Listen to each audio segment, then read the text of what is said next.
Meu nome é Thiago e seja bem-vindo ao canal Bíblia Verso Prime. Se você gostar desse vídeo, curte, comenta e compartilhe. Desde já, eu agradeço. O tema que vamos tratar hoje, na série de vídeos Bibliologia, é sem contradições e suficiente. Ou seja, a Bíblia é sem contradições e é suficiente em si mesma. Primeiramente, eu vou expor 8 regras para se interpretar a Bíblia corretamente. 8 regras de interpretação. A primeira, a Bíblia interpreta a própria Bíblia. A Bíblia interpreta a própria Bíblia. Tenha isso em mente quando for ler e estudar os textos bíblicos. Não esqueça disso.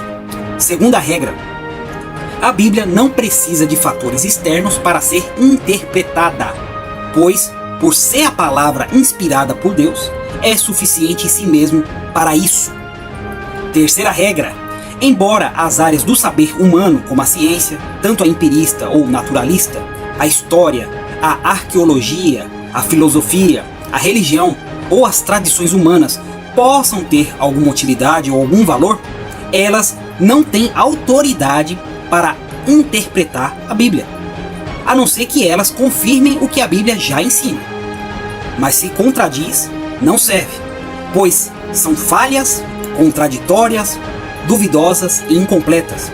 E por isso, esses fatores não são meios seguros para o entendimento adequado dos textos sagrados. Portanto, a Bíblia não precisa de fatores externos a ela para ser interpretada.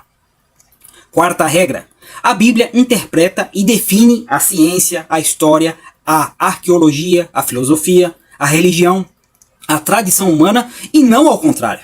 A Bíblia interpreta e define toda a realidade e não o contrário. Quinta regra, tudo que a ciência, a história, a arqueologia, a filosofia, a religião e a tradição humana disserem que for contrário ao que a Bíblia diz, ensina ou define, devem ser descartadas imediatamente, sem pestanejar. A Bíblia tem autoridade absoluta sobre todas essas coisas.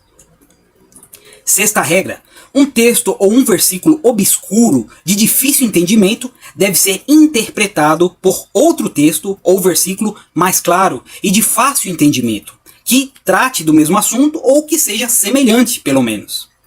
Sétima regra, a sensação de haver aparentes contradições na Bíblia se dão pelo fato da incapacidade e limitação humana de entender o versículo ou o texto sagrado por conta própria.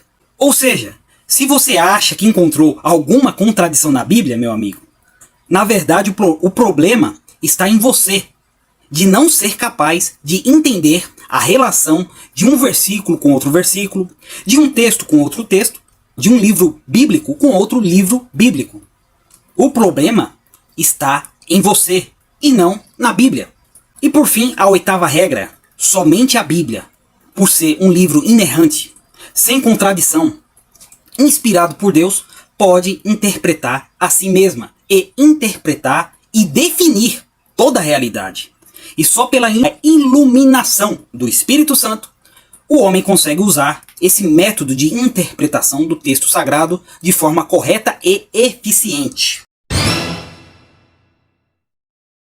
Agora, eu vou dar um exemplo de aparente contradição na Bíblia e vou mostrar como trazer solução para essa aparente contradição dentro da própria Bíblia. No segundo livro de Samuel, no capítulo 21, versículo 19, diz: houve mais outra peleja contra os filisteus em Gobe. E Elhanã, filho de Jeare-Oregim, o belemita, feriu Golias, o giteu, de cuja lança era a haste como órgão de tecelão. A Bíblia afirma que foi o rei Davi que matou Golias. Embora esse texto que eu acabei de ler fala que foi Elhanã que matou Golias, a Bíblia afirma que foi Davi que matou Golias. Tanto é que no primeiro livro de Samuel, no capítulo 17, versículo 51 diz: Davi correu, pôs os pés sobre ele e, desembaiando a espada do filisteu, acabou de matá-lo, cortando-lhe a cabeça com ela. Quando os filisteus viram que o seu guerreiro estava morto, recuaram e fugiram. O texto em questão, que é 2 Samuel capítulo 21, versículo 19, diz, porém, que foi Elhanã que matou Golias. Uma aparente contradição? Agora eu vou mostrar para você como resolver esse aparente problema. A solução está lá em 1 Crônicas, capítulo 20, versículo 5. Diz assim: e tornou a haver guerra com os filisteus. E Elhanã, filho de Jair, feriu Alame, irmão de Golias. Feriu Alame, irmão de Golias, e não Golias, o giteu, cuja haste da lança era como o eixo de tecelão. Então vemos aqui que este texto esclarece que Elhanã feriu Alame, né? Esse texto esclarece que Elhanã feriu Alame, irmão de Golias. Ou seja, a própria Bíblia esclarece a aparente contradição, mostrando assim que a resposta para esclarecer textos obscuros ou aparentemente contraditório está na própria Bíblia. Eu não precisei recorrer a fatores externos para resolver esse problema. Mas o Espírito Santo me guiou e me mostrou outro texto que mostra a informação como ela é realmente. Viu que o problema não é a Bíblia, e sim quem está lendo a Bíblia? Então, vamos tratar agora de Jesus, diabo e o uso da Bíblia. Primeiro, o diabo usa a Bíblia para tentar Jesus. Lá em Mateus capítulo 4, versículo 6 diz: e disse-lhe, se tu és o Filho de Deus, lança-te daqui abaixo, porque está escrito, aos seus anjos dará ordem a teu respeito, e tornar-te-ão nas mãos, para que nunca tropeces com o teu pé em alguma pedra. O diabo cita o Salmo 91, versos 11 ao 12, para convencer Jesus de pular do ponto mais alto do templo, a fim de ser resgatado em plena queda pelos anjos.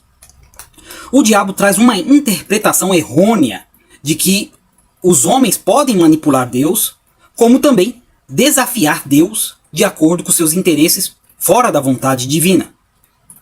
Porém, Jesus usa a Bíblia para anular a tentação do diabo. Mateus capítulo 4, versículo 7 diz: disse-lhe Jesus, também está escrito, não tentarás o Senhor teu Deus. Jesus responde citando Deuteronômio capítulo 6, versículo 16, mostrando que o homem não deve tentar, manipular e até desafiar Deus, ainda mais por motivos que contraria a própria vontade divina. Nisso, Jesus expõe 3 coisas. Primeiro, o mau uso que o diabo fez da Bíblia. Segundo, que um texto da Bíblia, um texto não contradiz outro texto, mostrando assim a premissa básica da interpretação adequada da Bíblia, como também a unidade e a concordância entre todos os textos, ou seja, o Salmo 91 não contraria Deuteronômio 6, simples assim, não há contradição, e sim uma má interpretação mal intencionada do diabo.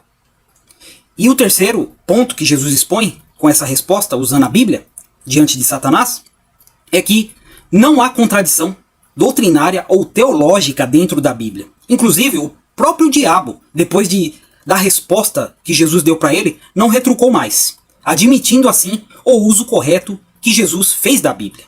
Então, o próprio diabo reconheceu as regras de interpretação, porque ele não questionou a resposta de Jesus ao usar outro texto bíblico para mostrar para ele como ele estava equivocado e como ele estava mal intencionado em usar aquele texto para fazer Jesus pecar contra Deus.